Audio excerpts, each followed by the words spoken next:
نرمی میں لپٹی ہوئی سناٹے کی دھیمی سی آہٹ تھی۔ پرندے بھی شاید سایوں سے چھپ کر چپ ہو گئے تھے۔ آہل زرک جب کچے راستے پر گاڑی چلا رہا تھا تو اچانک اس کی نظر سامنے ایک جھاڑیوں میں چھپے نیم ٹوٹے پراچین شیو مندر پر جا پڑی۔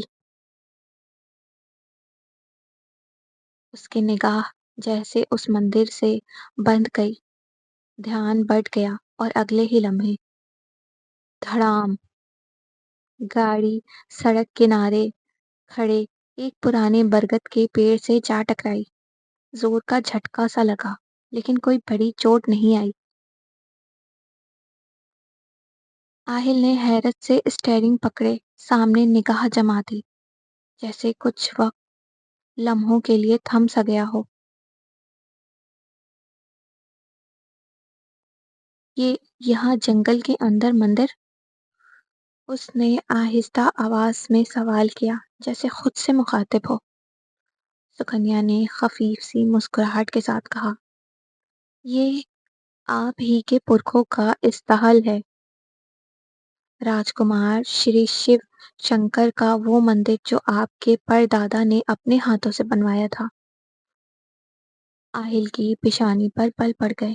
لیکن یہ جگہ تو سنسان ہے، اجاڑ۔ یہ مندر تو کہہ رہا ہے جیسے دہائیوں سے کسی نے پرنام تک نہیں کیا۔ یہ کیسے ہو سکتا ہے؟ سکنیا نے نظر جھکاتے ہوئے ہولے سے کہا، کہا جاتا ہے کہ برسوں پہلے راج محل میں ایک درگھٹنا ہوئی تھی، تب سے اس مندر کی دیواروں پر خاموشی چھا گئی۔ کیسی درگھٹنا؟ آہل زرک نے بے یقینی سے پوچھا۔ مجھے تو اس بارے میں کوئی علم نہیں ہے راجکمار، لیکن ہاں، دادی ساس ضرور جانتی ہوں گی، سکنیا نے کہا۔ آہل زرک نے گہری سانس لیتے ہوئے نظریں مندر پر مرکوز رکھی، جیسے اس خاموشی میں کوئی صدا چھپی ہو، کوئی انکہی صدا جو صدیوں سے اسے ہی پکار رہی ہو۔ پھر اس نے سکنیا کی طرف دیکھا، نگاہوں میں کسی انجانے احساس کی پرچھائیاں لرز رہی تھیں۔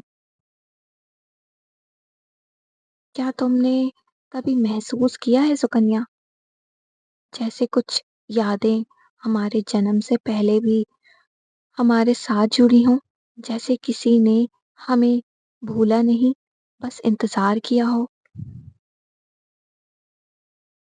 سکنیا چپ رہی۔ آہل زرک کی باتیں جیسے اس کے سر کے اوپر سے گزر گئی ہوں۔ ہوا کی ایک ہلکی لہر مندر کے ٹوٹے شکھر سے گزر کر جیسے کوئی پرانا راگ چھیڑ گئی ہو۔ آہل زرک کے دل میں کچھ ہلچل سی ہونے لگی، کچھ انجانی سی کشش، جیسے ماضی اسے اپنی طرف کھینچ رہا ہو۔